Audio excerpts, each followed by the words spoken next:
waxaa cajiib ah in niman siyaasiyiina oo waaweyn oo hiiraan aan iskala tirsannahay oo reer hiiraan isla nahay oo maamulkooda oo Hirshabeelle xilalka ugu soo sarreeyay qaarkood ka qabteen iyo kuwa kaleba ay si babliga u dhahayaan degmada Matabaan waa degmo naga dhaxaysa boqolkiiba konton u kala leenahay sidaas si lamidana maxaas oo sidaas si lamid aan u wada degnana aysan xuseynin oo ay leeyihiin keygana anaa iskale kaagana kula lih hadda waxaan rabnaa in dadka ehelka oo walaalka ah inaan la kala geynin haddii Matabaan la wada yeelanayo diyaaraan u nahay laakiin sidaas si lamid waxaan u baahannahay degmooyinka kale aan wada degno oo ay maxaas ugu horeydo inaan wada yeelana macni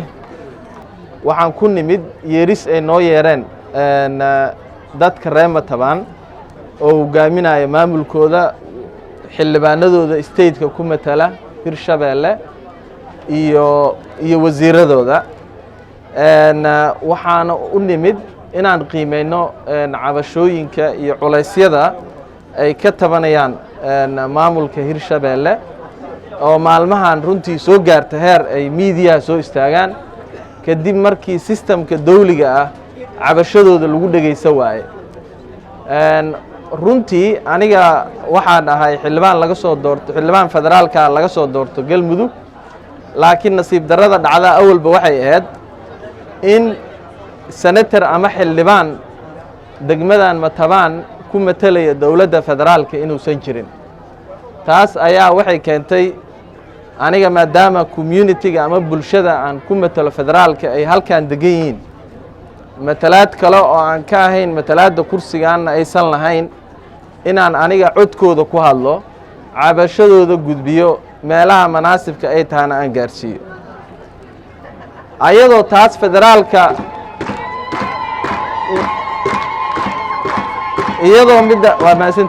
iyadoo midaas federaalka ay maqan tahay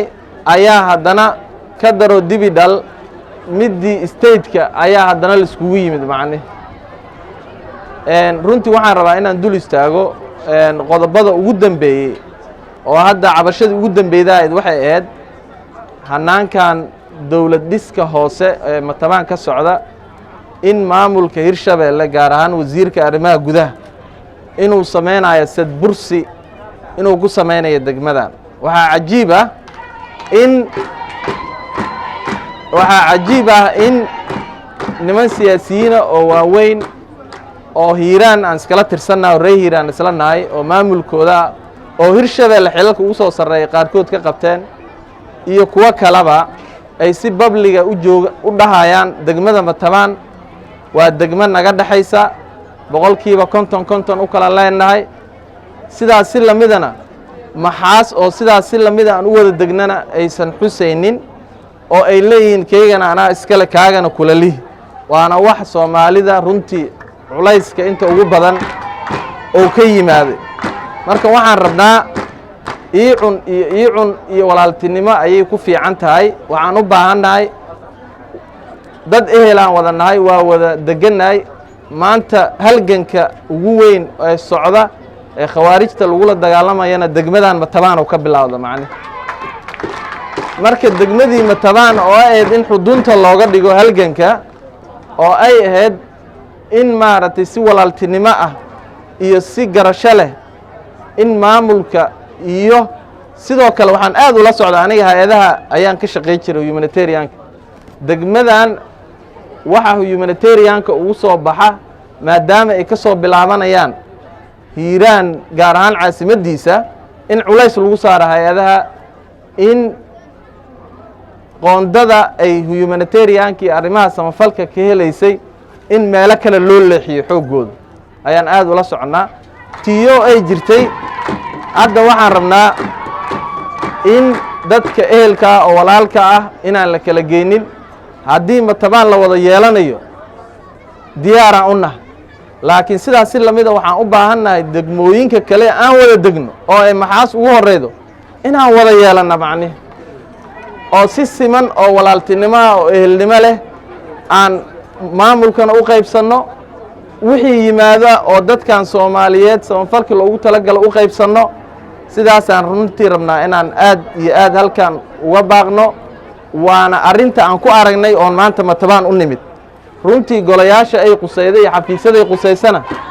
waa geed doonnaa marka intaysan dadka walaalaha kala go'in oo halganka iskula jiray wiilasha baabuurta isla saarnaa intii aysan wax naga kala gelin oo qoryeennu iyo focuskeennu cadowga khawaarijta uu ku jeedaahay yaysan naga siyaasadeenin arrimaheenna kale ee aan walaalayaalow si walaaltinimo ah arrintaas iyada ah aan u qaybsanno aan iskugu tixgelinno waana cabashada iyo culayska aan horena u ogeyn maantana aan indhaheenna ku aragna waayo waxaan gudbinayn